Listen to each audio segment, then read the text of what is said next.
just don't even think of it. I'm so used to knowing that it's percutaneous. So, but I try to put it in there for you guys. But just so you know, you go with the usual, because if it's not the usual, they usually tell you. Okay, and then the dialysis is that 5A1 DOOZ for single. Okay. All right, top of the next page, we're talking about removing urinary calculus.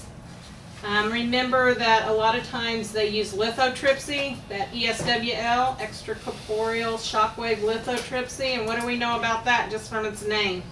Destruction. We know, no, not destruction. Breaking fragment. Fragmentation, okay? But you also know it's outside the body, okay? Which means you know the approach is external, okay?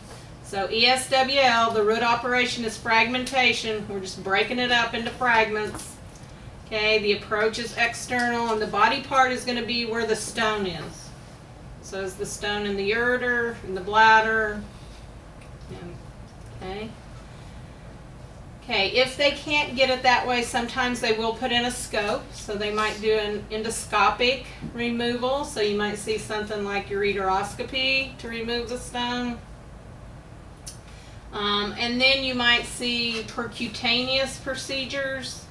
The example they give you there is that ultrasonic lithotripsy. That's commonly performed percutaneous, and it requires a large what am I trying to say? The scope. It's got a rigid scope that they use. And so usually those stones are in the lower ureter or in the bladder. Keep in mind, what do we know? If they break up those stones, that's fragmentation. But if they have to go in there and get them out of there, that's extirpation. Okay?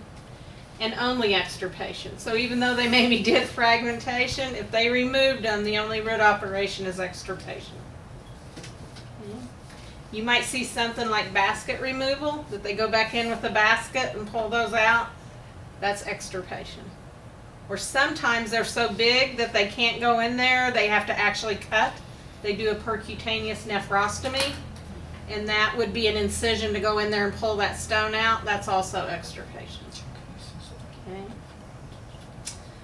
All right, let's try number 3.